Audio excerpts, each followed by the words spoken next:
안녕하세요, 김태현입니다. 오늘은 또 베트남에서 있었던 프로게이머 이찬주 야하롱 씨가 베트남에서 마약까지 검출됐다는 얘기를 해볼까 하는데요. 저는 한국 여성을 베트남에서 살해한 20대 한국 남성이 한때 롤 유망주로 거론됐던 닉네임 야하롱, 전직 프로게이머 이찬주라는 내용 기사를 보도한 바 있습니다. 그런데 최근 이찬주가 베트남 당국에서 검사한 마약 검사에서 양성이 나왔다는 소식이 전해져 충격을 더하고 있다는 소식을 전해드릴까 합니다. 일단 이 사건을 모르는 분들을 위해서 당시 사건을 조금 요약해보자면 베트남 하노이 경찰은 하노이 바딘 지역에서 5월 30일 한국인 이찬주를 체포했다고 밝혔는데요. 이찬주는 여성을 살해하고 겁에 질려 방에서 뛰쳐나와서 극단적인 선택을 할 마음으로 엘리베이터를 타고 호텔 65층으로 올라가려고 했습니다. 하지만 호텔 경비원에게 제지당해서 호텔에 구금됐고 경찰에 체포됐죠. 이찬주는 롯데호텔에서 알몸으로 돌아다니기도 했다는 소식이 전해졌는데요. 닉네임 야하롱, 한국 롤 프로게임단에서도 활동했고 글로벌 구단에서도 활동을 하다 사실상 프로게이머에서는 은퇴한 상태입니다. 보도 당시 베트남 언론을 통해 한국인 남성 나이가 44세로 잘못 전해지면서 혼란이 있기도 했는데요. 이 오보 얘기는 앞서 영상에서 충분히 설명한 바 있습니다. 그런데 여기에 최근 충격적인 소식이 더해졌는데요. 제가 앞서 영상에서 말했듯이 베트남 경찰이 이찬주를 체포했을 때부터 약간 정신이 좀 이상하다라는 그런 얘기가 오고 갔는데, 그래서 그런지 이찬주 씨를 대상으로 마약 검사를 했고 그 결과 양성이 나왔다는 충격적인 얘기가 있었습니다. 저에게 이런 얘기를 해준 현지 소식통이 있는데요. 그 현지 소식통에 따르면 알몸으로 롯데호텔을 활보했기 때문에 마약 검사를 실시했다는 얘기도 있는데, 어쨌거나 그 검사에서 마약도 검출됐다고 들었다. 그래서 이 알몸 활보도 정신병이 아니라 마약 증상이나 마약 후유증인 것 같다면서 구체적으로 어떤 약물이 검출됐는지까지는 알려지지 않았다고 말했습니다. 그러니까 진짜 아주 심각한 하드한 약인지 아니면 조금 약한 약인지까지는 모르겠지만 어쨌거나 마약이 검출됐다까지는 얘기를 해볼 수 있을 것 같습니다. 이번 마약 검사 결과로 살인 동기가 지금까지 알려졌던 어떠한 거부가 아닌 마약 쪽으로 결론이 날 가능성도 제기되고 있는데요. 최초 베트남 언론은 성관계를 거부해서 살해가 벌어졌다고 했고, 이에 따라 한국에서도 같은 이유로 살인 동기가 보도됐습니다. 여러 언론사의 타이틀이 나왔죠. 거부해서 살해했다, 이렇게. 이 거부해서 죽였다는 아직은 일부 베트남 언론에서 나온 얘기일 뿐 공신력 있는 곳에서 확인된 바가 없습니다. 하지만 현지 소식통에 따르면 이마저도 정확하지 않다고 강조했습니다. 나이도 제대로 되지 않았는데 이 동기는 제대로 됐냐, 이런 얘기도 들었는데요. 그 베트남 현지 언론이 신뢰도가 조금 떨어지는 편이다 라는 얘기가 있었습니다. 이게 진짜로 맞을 수도 있겠죠. 하지만 제가 확인한 바에 따르면 아직까지는 공식적으로 확정적으로 이 거부해서 죽였다는 것까지는 저의 판단으로는 아직까지 모르겠다. 그리고 오히려 검출된 마약이 살인의 직접적 이유일 것으로 현지에서는 판단하고 있고, 저도 그 마약 쪽이 아닌가라는 생각은 해보고 있습니다. 이 마약 검출로 인해서 이찬주의 송환 가능성이 낮아졌다라는 얘기가 나왔는데요. 현지 소식을 잘 아는 베트남 한국 교민에 따르면 살인 사건만 보면 한국인끼리 살인이라 송환 가능성이 있다고 봤고, 베트남 당국도 송환을 해줄 의사가 있다는 얘기도 있었는데 마약 때문에 힘들어졌다는 얘기도 있다고 하는데요. 아직까지는 확정은 아니라고 합니다. 여전히 논의 중인 단계라고는 하는데 아직은 확정은 아니다. 그래서 진짜로 송환될 수도 있고 아닐 수도 있는데 그 가능성 자체는 낮아졌다 정도로 이해를 하시면 될 것 같습니다. 한편 이 사건은 베트남에서도 이 외국인 형사사건, 그러니까 이 프로게이머가 사람을 죽인 이 사건을 어떻게 처리해야 하는지 논란이 됐다고 하는데요. PNVN이라는 신문에 따르면, 저도 어떤 언론인지는 잘 모르지만 그냥 현지 언론으로 이해하고 있습니다. 여기에 반끄엉 베트남 변호사가 하는 말에 따르면은 여성을 살해한 이찬주는 자신의 범행의 결과에 대해서 베트남에서 법적 책임을 져야 할 가능성이 높으며 형법 제123조 규정에 따라 처리될 것이라고 말을 했습니다. 그러니까 여기서도 지금 아직은 가능성 단계로 얘기를 하는 거고, 확정은 아니다, 확정은 모르는 거죠. 그리고 이 변호사는 형법 조항에 따라 베트남 영토에서 인간의 생명, 건강, 명예 및 존엄성을 침해하는 모든 행위는 베트남 형법에 따라 처리가 되고, 베트남 영토 내에서 범죄 행위 가해자가 외교관 신분이 아닌 이상, 그 외교관 신분이 아니라면은 베트남에서 재판을 받는 게 이제 원칙이다, 이런 얘기를 했습니다. 그래서 베트남 형사소송국, 그러니까 아무래도 베트남 검찰 같은 곳이겠죠. 그런 데가 베트남 주재 한국 대사관에게 피해자 가족, 그리고 피의자 가족에게, 그러니까 지금 돌아가신 그 피해자 가족분과 이찬주 씨 가족에게 살인사건의 기소, 체포, 수사 사실을 통보할 것이라는 이런 조언을 했습니다. 그런 송환 가능성에서는 마약을 한국에서 하고 베트남에 갔는지 아니면 베트남으로 마약을 가져가서 그곳에서 했는지도 중요할 것으로 보인다는 말을 했는데요. 왜냐하면 이 베트남이라는 나라가 뭐 뒤에서도 설명을 하겠지만 마약에 대해서 거의 전 세계에서 가장 엄한 나라입니다. 그래서 처음에 제가 이 알몸으로 활보를 했다고 했을 때 현지 소식통하고 얘기를 했을 때도 혹시 뭐 마약은 아닐까요? 이렇게 물어봤어요. 그랬더니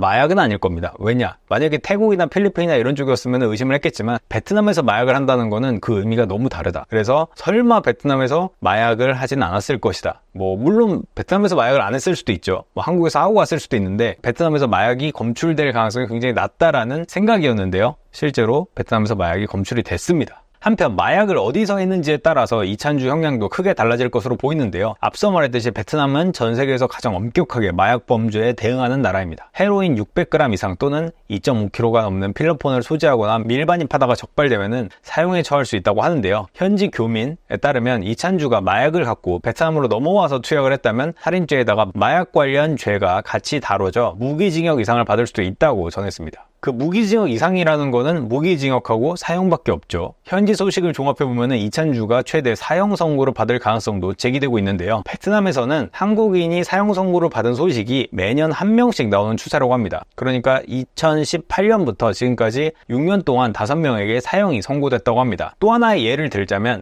2023년 9월 베트남에서는 한국인 정아무개 씨가 함께 사업하던 A씨를 살해한 혐의로 베트남 현지 법원에서 사형이 확정돼서 집행 대기 중이라고 합니다. 그러니까 이 사람도 상당히 비슷하죠. 한국인이 사람을 살해해서 베트남 법원에서 재판을 받았고 그래서 사형이 확정됐다. 물론 이 사건은 제가 면밀하게 들여다보니까 한 가지가 더 있긴 했어요. 사람을 죽인 다음에 암매장을 하려고 했던 뭐 그런 시도가 있었던 것 같은데 그래서 좀 형이 더 셀 수도 있어요. 하지만 이찬주도 뭐 마약도 했고 이런 것도 있기 때문에 사형 가능성도 배제할 수는 없다 정도로 보면 될 것 같습니다. 사례들은 꽤 있더라고요. 또 베트남 유흥주점 종업원으로 일하던 C씨라는 사람이 2019년 한국 동포 여성을 상대로 강도 범죄를 저지르다 살해해서 2022년 3월 사형 선고를 받았습니다. 우리나라는 사형 선고가 정말 한 번씩 있는데 베트남에서는 사형 선고가 꽤 자주 나온다 정도는 이런 사례로 파악을 해볼 수도 있다라고 얘기를 할 수 있을 것 같습니다. 이찬주는 만약에 사형 선고를 받더라도 사실은 사형 집행까지는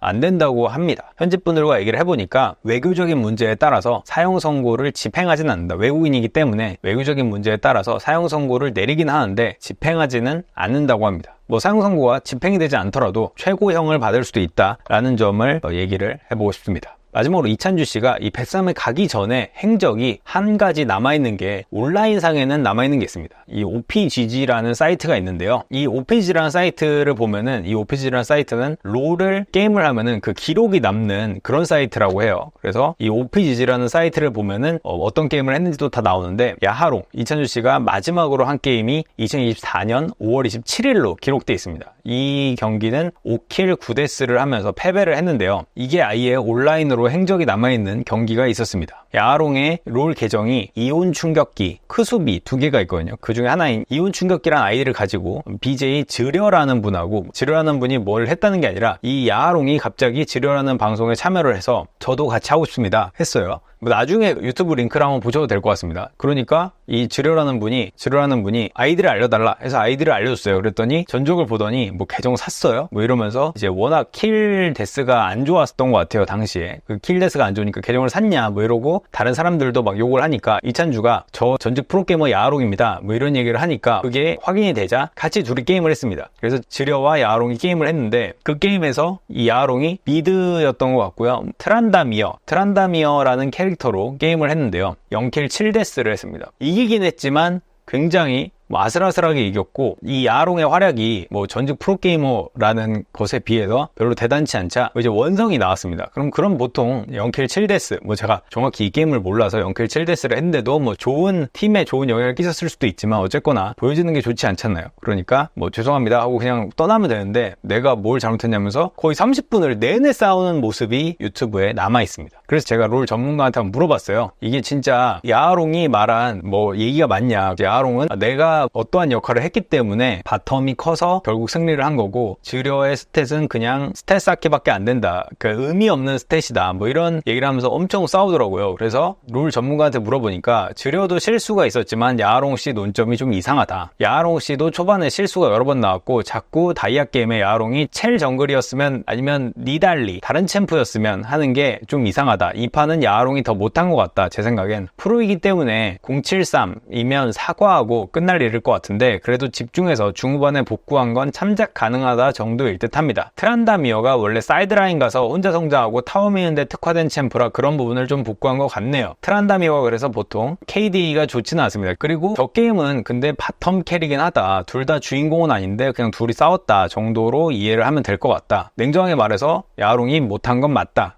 주장이 상당히 빈약하다. 어쨌거나 그 야하롱이라는 선수가 이 프로게이머 생활을 했을 정도의 레벨이면 채팅으로 그냥 죄송하다 나오는 게 일반적이라고 본다 라고 분석을 했습니다. 그래서 이게 사실상 마지막으로 남은 행적이고요. 그 이후에는 이제 게임에 접속할 수 없기 때문에 더 이상의 게임은 없습니다. 그래서 사실 이때도 왜 그렇게까지 싸우지? 뭐 이게 사실 별거 아니잖아요. 그냥 한 게임 뭐 어쨌거나 이겼는데도 자기가 뭐 잘했다 못했다로 엄청 뭐 30분 넘게 싸우는 거 보고 이상하다는 의견도 있었는데, 그게 어떤 이런 마약 관련한 후유증이 아닌가라는 생각을 갑자기 해보는데, 이건 그냥 의혹이고 사건 이후에 그냥 끼워 맞추기일 수도 있기 때문에 의혹 제기 정도로 봐드려 주시면 좋겠습니다. 여기까지 제가 취재한 내용을 얘기를 했고요. 앞으로 이제 남은 거는 야하롱 씨가, 그러니까 이찬주가 과연 항구에서 재판을 받을지 송환될지 아직은 그게 결정이 안 됐고 논의 중인 단계이기 때문에, 그게 결정되면은 그 얘기를 한번 또 해볼 수도 있을 것 같고요. 만약에 베트남에서 재판을 받기로 결정이 되면은 베트남에서 재판을 받기로 결정됐다, 이 소식도 전해드리도록 하겠습니다. 마지막으로 피해자분에게 안타깝다는 마음을 전하면서 오늘은 여기까지 하겠습니다.